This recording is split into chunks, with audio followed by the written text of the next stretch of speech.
The Crosstrek Wilderness is basically Subaru's Jeep, but it's actually reliable.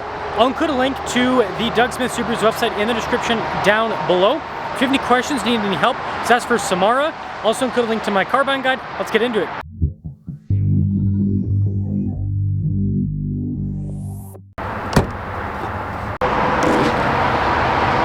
Powering this is a 2.5 liter flat four cylinder that goes through a CVT.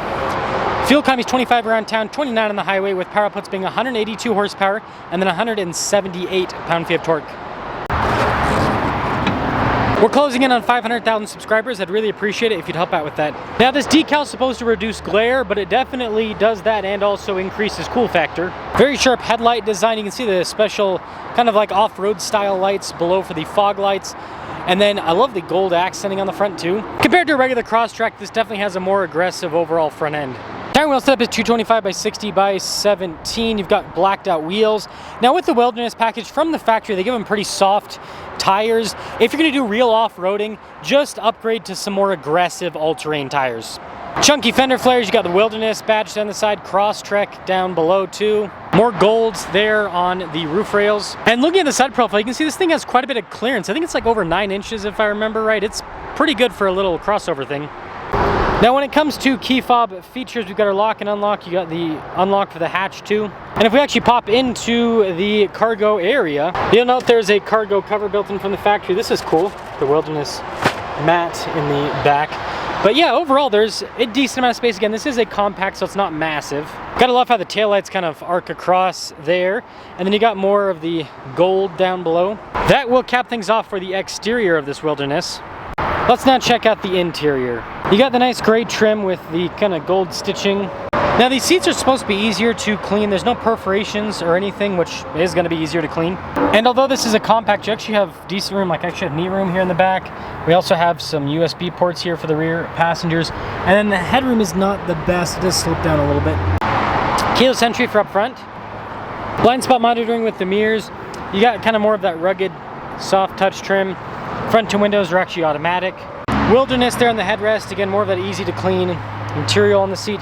The driver's seat's power adjustable, the passenger's manual. And let's fire it up.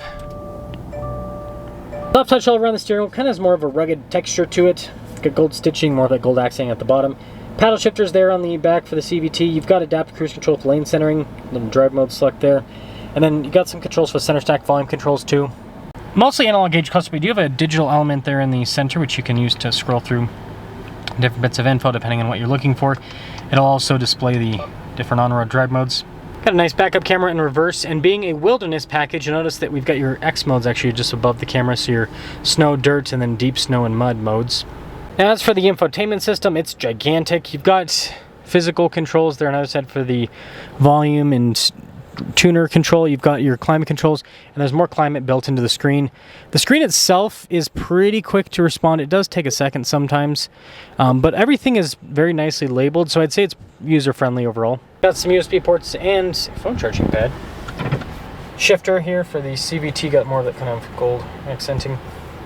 Heated seats, parking brake, some cup holders. Center console's got good storage.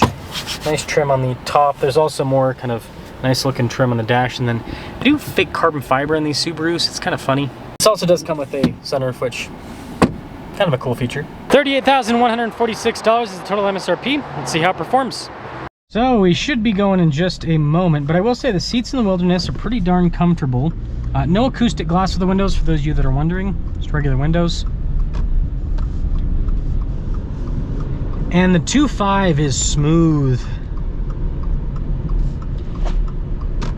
If you've never driven a modern Subaru, I recommend you go and check one out. The flat 4 plus the CVT. Again, CVT is going to feel quite a bit different than torque converter automatic, but flat 4 plus CVT, it's actually a better match than you would think. You've got smooth delivery from the CVT transitions, and then you've got extra smooth delivery from the flat 4. Wish more manufacturers would do flat 4s and flat 6s, but I understand why not. They're not super torquey engines, and people, especially Americans, we love our torque. But I'll trade some torque for smooth delivery like this. I mean, again, not the fastest, obviously. But even all the way up in the revs, it's still smooth. It gets pretty loud, but it's smooth. It's not abrasive. It's not rough feeling. There's not a ton of vibration like what you get with like a inline 4. You know, Subarus are kind of underrated for their comfort. Again, this isn't like the most insulated cabin ever, but it's insulated enough, and man, just the ride quality is nice. And this isn't even the Forester or the Outback, which are kind of more of the, especially the Outback. The Outback's kind of like the luxury Subaru. But this is still very comfortable, and that does transfer off-road. This is obviously not meant for like crazy hardcore rock crawling or anything like that. It's kind of meant for more light-duty trails, but it can do stuff. And I've seen videos of people do crazy stuff with these Subarus, but they have put much more aggressive tires on it. And that's the thing to note is, I think people do get in trouble with these wilderness packages because they go, oh, it's wilderness, and they just go on some trails, and it's like, this is like, these tires are for like mild dirt roads. Anything more than that, and you're going to want to upgrade the tires. And this isn't just a Subaru thing. Toyota does the same thing. Toyota puts weak, pathetic tires on their cars, and I'll just say it, Subaru does the same thing. A lot of journalists won't like critique manufacturers for putting crappy tires on their cars. I don't know why, but it's not the worst tires on the planet. They're good for ride quality and fuel efficiency. They're just not good for off-roading. They're okay. But yeah, this car drives great. I love these little Crosstreks, especially the Wilderness package. It's expensive for what it is. I do understand that. And it's kind of like, you might as well just jump up to the Forester at, you know, where the price point of these Crosstrek Wilderness is. But maybe you can get a big enough discount on the Crosstrek to make it make sense, right? So let me know your thoughts on the Crosstrek Wilderness. But I think it's a cool little package. Again, it's kind of like, I just reviewed Jeep Compass the other week.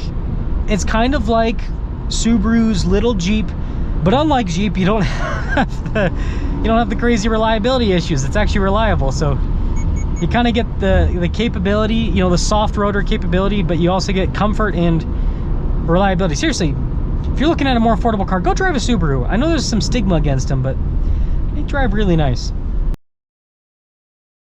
This week's giveaway is perfect for classic muscle car lovers because we have a Cuda and a Roadrunner. The Cuda produces 290 horsepower and has an automatic. The Roadrunner produces 390 horsepower and has a manual. Both of them are obviously powered by V8s. Now this particular giveaway is going to be ending fairly soon on November 2nd. So if you want to get in now and get some extra bonus entries, just use code BHC or click the link in the description down below or the pinned comment. Any donation, $25 or more, will give you 4x bonus entries.